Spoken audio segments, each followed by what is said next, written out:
네, 은혜로운 찬송 감사합니다. 자, 오늘 설교 제목을 같이 한번 읽어보실까요? 설교 제목 같이 한번 읽어보시겠습니다. 시작. 엘리사 선지자의 엘리사 선지자의 제자들의 아내 중에 한 여인. 저희 집사람이 국어선생 출신 아닙니까? 처음으로 이 설교 제목이 좀 이상하다고 그러더라고요. 엘리사 선지자의 제자들의 아내 중에 한 여인. 성경에 있는 표현을 그대로 쓰다 보니까 이렇게 됐습니다. 자, 다시 한번 읽어보실까요? 시작. 엘리사 선지자의 아내 중에 한 여인. 무슨 이야기인지 아시겠죠? 구정 설 명절 기간이 됐습니다. 여러분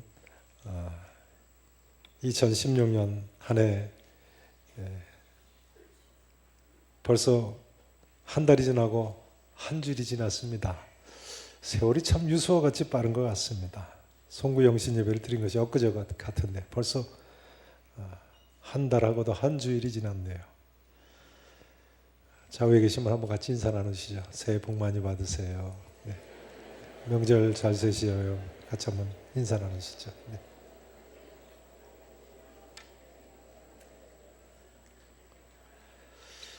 세월이 이렇게 빨리 지나갑니다만 경제 한판 가는 건 왜 이렇게 빨리 안 지나가는지요. 지나가기는 고사하고 세계 경제 전체가 침체에 빠지고 있다니까 참 안타깝습니다.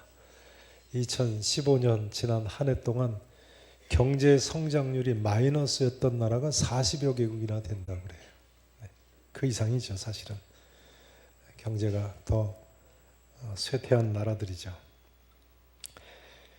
경제도 이처럼 어려운데 또 우리나라는 북한 사람들은 수소폭탄을 터뜨렸다, 미사일을 쏜다 저러고 있죠. 우리나라 정치인들은 또 그런 와중에도 서로 싸움만 하죠. 게다가 사회적으로는 왜 그렇게 흉흉한 소식들이 많은지요. 새해는 이 모든 일들이 다 해결됐으면 좋겠습니다. 네. 저는 계산교회 목사로서요, 어떻게 하면 이처럼 풍랑 많은 인생길에서 우리 성도님들에게 위로를 주고 도움을 주고 힘이 될 수 있을까 고심을 합니다. 여러분, 목사가 교회를 맡아서 목회를 하면서 가장 소원하는 것이 뭐라고 생각하십니까? 저는 전에는 목사님들의 소원이 자기 교회가 양적으로 부흥하고 질적으로 부흥하는 것 정도가 첫 번째 소원이 아니겠는가. 양적으로 질적으로 부흥하는 것이 첫 번째 소원이 아니겠는가, 그렇게 생각을 했었습니다. 근데 제가 담임 목회자가 되고 보니까요, 첫 번째 소원이 그런 게 아니더라고요. 담임 목사로서 제 첫 번째 소원이 뭐겠습니까? 저의 첫 번째 소원은요, 우리 교회 성도들이, 교회 성도님들의 가정이 평안한 것이 첫 번째 소원입니다. 네, 공감이 되시는가요? 제 자신이 이렇게 생각이 드는 것을 보고 놀랍니다. 저는 이것이 담임 목사님들의 첫 번째 소원일지는 꿈에도 생각하지 못했습니다. 교우들이 아무 일 없이 평안한 것, 이것이 담임 목사의 제일 가는 소원이더라고요. 제가 결혼줄에 설 때마다 신랑 신부한테 꼭 한마디 하는 인사말이 있습니다. 그것이 뭘까요? 줄에서는 신랑 신부들한테 꼭 하는 한마디 말. 다른 하객분들 하시는 말씀하고 다를 바 없는 말씀입니다. 한마디로 잘 살라고 합니다. 잘 살라고. 그런데 이것이 그냥 하는 말이 아닙니다. 신랑 신부가 정말 그렇게 참으로 잘 살기를 원해서 하는 고백입니다. 잘 살라고, 잘 사시라고. 여기 잘 산다는 것이 돈 많은 부자로 살라는 그런 뜻이 아니죠. 부부가 잘 살아야죠. 최근 가정에 그 많은 이해가 안 되는 문제들, 다 부부간에 화목하지 못하고 잘 살지 못해서 일어나는 일들 아닙니까? 오늘은 이처럼 험난한 인생 항해길이세요. 잘 사는 비결을 성경 본문 말씀을 통해서 한번 생각해 보시려고 합니다. 오늘 본문에 보면 경제적인 위기, 가정의 위기, 인생의 풍랑, 심지어 자녀들의 신앙 교육 문제까지 다 근본적으로 해결을 본 한 여인이 나옵니다. 바로 엘리사 선자의 제자들의 아내 중에 한 여인입니다. 한번 따라서 하실까요? 엘리사 선지자의 제자들의 아내 중에 한 여인. 우리가 이 여인에게서 그럼 배울 점이 무엇입니까? 자, 1절 말씀을 같이 읽어보시겠습니다. 열왕기하 4장 1절 말씀. 자, 함께 한 목소리로 읽어보십니다. 선지자의 제자들의 아내 중에 한 여인이 엘리사에게 부르짖어 이르되 당신의 종 나의 남편이 이미 죽었는데 당신의 종이 여호와를 경외한 줄은 당신이 아는. 이제 빚준 사람이 와서 나의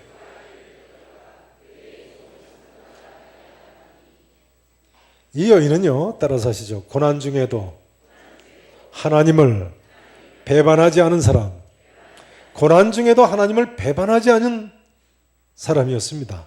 본래 이 엘리사 선지자의 제자 부부는 하나님을 잘 섬기는 사람이고 엘리사 선지자를 따랐던 참 제자임이 분명합니다. 엘리사 선지자한테 이 여인이 나와서 이야기하지 않습니까? 당신의 종이 여호와를 경외한 줄은 당신도 아시는 바니이다. 근데 어느 날 남편이 세상을 떠났다는 거예요. 글쎄요, 사고로 세상을 떠났는가요? 아니면 병으로 세상을 떠났는가요? 성경이 언급하고 있지 않느냐 알 수는 없습니다만 분명한 사실은요, 남편이 어느 날 벼랑간 세상을 떠났고 아내 혼자 두 어린 아들과 함께 세상에 버려지듯 남았습니다. 그리고 이 아내와 두 아들은 살다 보니까 지독한 가난에 시달리게 됐습니다. 엘리사 선자 따라다니다 보니 뭐 소출이 제대로 있었겠습니까? 땅인들 제대로 있었겠습니까? 그런 상태에서 남편이 벼랑간 세상 떠나니 큰 빚까지 지게 됐습니다. 이스라엘에는 남에게 빚을 지고 다 갚지 못하면 종살을 해서 안식년까지 갚는 제도가 있었습니다. 뭐 다른 나라도 거의 마찬가지죠. 그런데 이런 종살이를 이 여인의 두 아들이 이제 떠나야만 되게 된 것입니다. 그러니까요, 인생이라는 것이 살다 보면 하나님의 사람들조차도 하나님을 경외하는 사람이라고 할지라도 이런 어려움에 봉착하는 경우가 있군요. 인생 항해길에 풍랑을 만난 것이죠. 하나님 잘 섬긴 선지자의 제자, 오늘날로 치면 신학생이고 전도사님들인데요. 이런 전도사님들도 하나님께서 일찍 불러가시는 수도 있고요. 또 남은 아내와 두 아들이 경제적인 어려움에 처하게 되는 경우도 있군요. 그런데 이 여인의 경우는요, 부부가 이처럼 하나님 잘 믿다가 고난을 당했는데도 불구하고 변함없이 하나님을 믿음으로 의지하고 하나님께 문제를 가지고 나왔다는 점이 남다릅니다. 적지 않은 사람들은 하나님을 섬긴다고 섬기다가 고난이 임하면요, 믿음의 열심이 떨어지고 심지어 어떤 사람들은 믿음을 버리고 하나님을 떠나기까지 합니다. 욥의 처라는 여자는 고난당하는 남편 욥한테 뭐라고 했습니까? 차라리 하나님을 욕하고 죽으라고 하지 않았습니까? 차라리 하나님을 욕하고 죽으시오. 자기 남편한테 말이죠.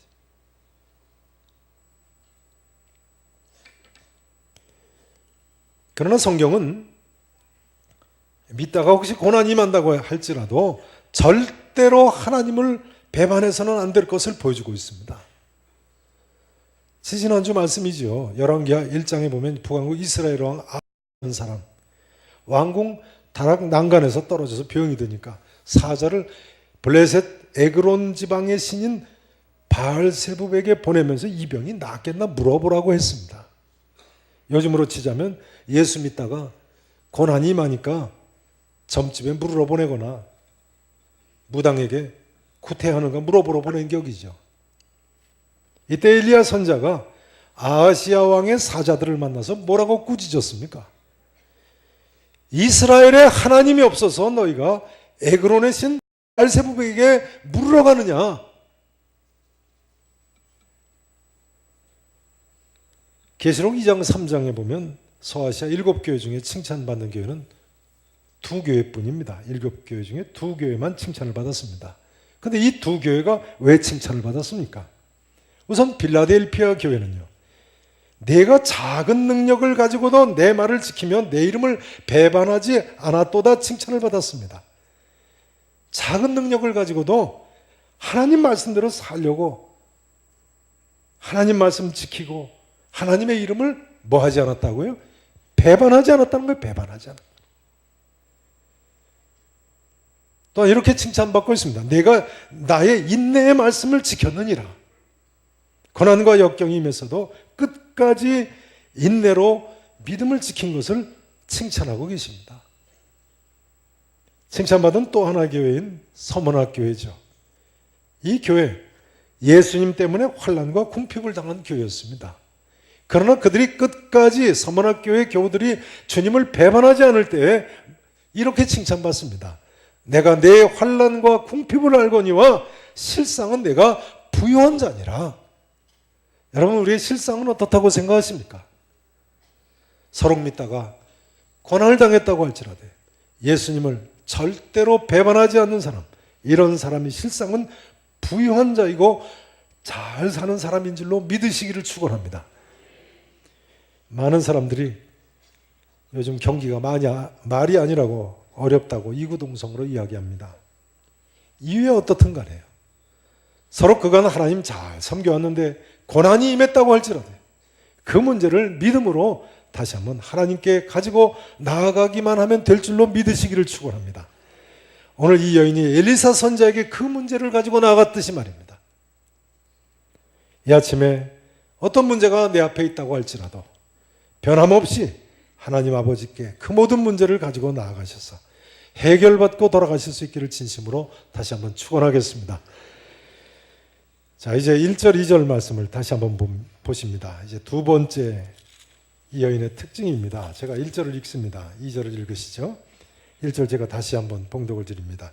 선지자의 제자들의 아내 중에 한 여인이 엘리사에게 부르짖어 이르되 당신의 종 나의 남편이 이미 죽었는데 당신의 종이 여호와를 경외한 줄은 당신이 아시는 바니이다.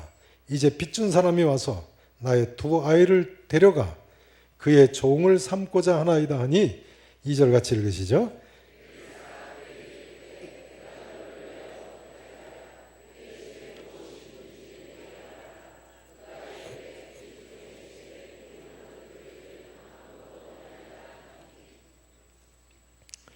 자, 이 여인의 두 번째 특징은요, 따라서 하시죠. 간구하는 사람. 간구하는 사람. 1절에 보시면 이 여인이 엘리사 선지자에게 부르짖었다고 나와 있습니다. 히브리어로 부르짖었다는 단어는요, 본래 천둥 치는 소리를 가리킨다고 합니다. 그러니까 여기 부르짖었다는 것은 천둥 치듯이 소리를 지르며 간절히 간구하는 것을 나타냅니다. 여러분, 기도라는 것이 어떤 정해진 시간에만 점잖게 하는 것이 아닙니다. 우리는 필요할 때면 언제든지 주님께 이처럼 부르짖을 수 있고 또 부르짖어야만 하는 것입니다. 성도 여러분, 언제 어디서든지 하나님께 부르짖어 기도하시고 응답받으시기를 바랍니다. 근데 여기서 우리가 눈여겨볼 점은요, 엘리사 선지자가 2절에 지금 읽으신 구절에 보니까 이 여인의 형편을 이미 다 들어서 알고 있는데도 불구하고 내가 너를 위하여 어떻게 하랴 하고 묻고 있다는 점입니다. 한번 따라서 하실까요? 내가 너를 위하여 어떻게 하랴. 이 말씀은요, 주님께서 여리고 성을 지나실 때 여행인 두 사람이 소리를 지르면서 주여 우리를 불쌍히 여기소서 하고 외칠 때 너희에게 무엇을 하여 주기를 원하느냐 하고 질문하신 것과 똑같은 질문입니다. 한번 따라서 하실까요? 너희에게 무엇을 하여 주기를 원하느냐? 내가 너를 위하여 어떻게 하랴? 너희에게 무엇을 하여 주기를 원하느냐? 똑같은 질문이죠. 그럼 하나님께서 왜 이 질문을 하십니까? 이미 형편, 처지, 필요를, 요구사항을 다 아시는데 말이죠. 그렇습니다. 우리 하나님께서는요, 우리 머리털 하나까지 다 세심받으신 분이시니까요. 우리의 필요를 처지를 다 아시는 분이시죠. 그러나 하나님께서 왜 우리에게 이렇게 질문하세요? 우리가 하나님께 나와서 구체적으로 우리의 필요를 간구하기를 원하시는 것입니다. 그러기에 예수님 동생 야고보는요, 너희가 얻지 못하면 구하지 아니하기 때문이라고 가르치고 있습니다. 성도 여러분, 무슨 기도 제목이 있으십니까? 하나님의 이 음성을 들으시고 꼭 간구해서 받으시기를 진심으로 축원합니다. 내가 너를 위하여 어떻게 하랴? 너에게 무엇을 하여 주기를 원하느냐? 여기서 한 가지 꼭 생각해 보실 점이 있습니다.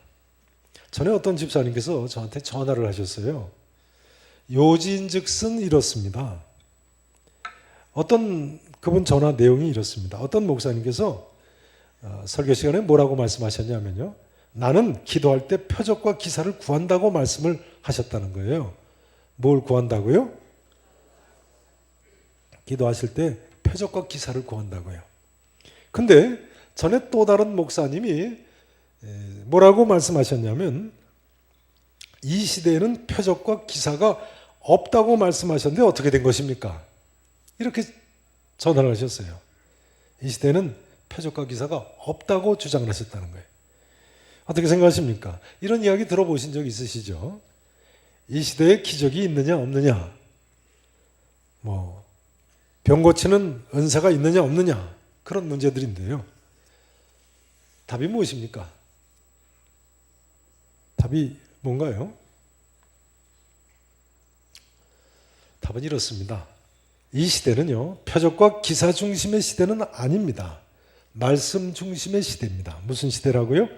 말씀 중심의 시대예요. 그러나 분명히 또한 기적은 있습니다. 무슨 말씀이냐면요, 표적과 기사가 꼭 있어야만 하는 시대는 아닙니다. 왜냐하면 우리에게는 하나님 뜻을 밝게 할 수 있는 이 진리의 말씀이 있기 때문에 그렇습니다. 이 성경 말씀만 가지고도 우리는 진리를 알 수 있어요. 또 하나님 뜻이 무엇인지를 분명하게 알 수 있습니다. 또 이 성경 말씀을 깨달으면 영적으로 죽었던 사람이 다시 살아나고 예수님 잘 믿게 되고, 그래서 변화된 삶을 살면 복을 받을 수 있는 거예요. 또 이 다음에는 저 천국까지 갈 수 있을 줄로 믿으셔야 됩니다. 그럼 이 성경 말씀은 구원과 성도의 삶에 있어서 부족함이 없는 진리의 말씀인 것입니다. 하나님 말씀이죠. 그러나 그렇다고 해서 이 시대의 표적과 기사가 기적이 아주 없다고 하면 곤란합니다. 문제는 만약 이 시대에 그런 기적이 없다면요, 오늘 이 여인이 한 병의 기름으로 이웃들에게 빌린 그릇마다 다 채우고 그 기름을 팔아서 빚을 갚고 아들들이 종살이 가는 걸 모면하게 되고 남은 것으로 생활을 할 수 있게 됐다. 우리하고 상관없는 이야기 아니겠습니까? 그러나 여러분, 이 시대도 기적이 있습니다. 사도 바울이 뭐라고 했습니까? 그래서 2장 4절에 보면요, 내 말과 내 전도함이 설득력 있는 지혜의 말로 하지 아니하고 다만 성령의 나타남과 능력으로 했다고 했습니다. 사도 바울이 설교하고 전도하는 걸 보면요, 정말 성령의 역사가 누가 봐도 틀림없는 것이거든요. 하나님의 능력이 나타나고 있거든요. 그럼 바울이 이 성경 말씀이 기록되기 이전이기 때문에 이렇게 기적을 앞세웠겠습니까? 그렇지 않습니다. 사도 바울은요, 고린도전서 4장 20절에 보면 이렇게 이야기하고 있습니다. 하나님의 나라는 말에 있지 아니하고 오직 능력에 있습니다. 하나님의 나라는 말에 있지 아니하고 오직 무엇에 있다고요? 능력에 있다고요. 그러니까 이것은 하나님 나라에 관한 보편적인 원칙인 거예요. 하나님 나라는 말에 있지 않냐고 오직 능력에 있어요. 말 잘하는 사람 이 세상에 많아요. 목사도 전도사도 죄 짓고 감옥에 가잖아요. 말 가지고 구분되는 게 아니에요. 근데 죄인인 인간은요, 자칫하면 어느 한쪽에 치우치기가 쉽습니다. 한쪽에 치우치기가 쉬워요. 너무 지나치게 기적과 이사를 쫓겨나요. 아니면 또 정반대로 지나치게 모든 기적과 이사를 다 부인합니다. 지나치게 기적을 쫓는 사람들을 신비주의자들이라고 하지요. 또 지나치게 모든 기적을 부인하는 사람들을 자유주의자들이라고 합니다. 리버럴스라. 우리는 어느 한편에도 치우쳐서는 안 되겠습니다.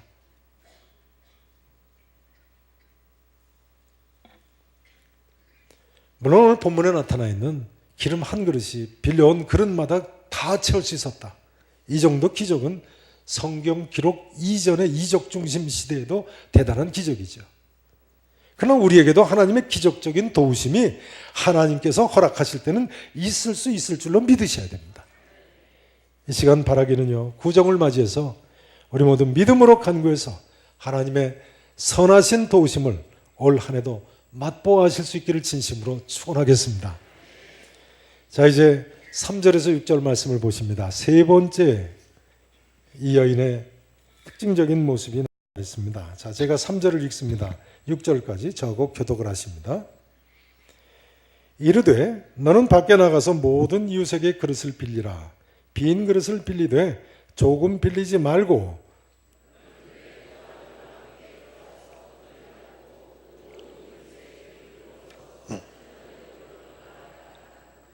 여인이 물러가서 그의 두 아들과 함께 문을 닫은 후에 그들은 그릇을 그에게로 가져오고 그는 부었더니 그릇에 다 찬지라. 여인이 아들에게 이르되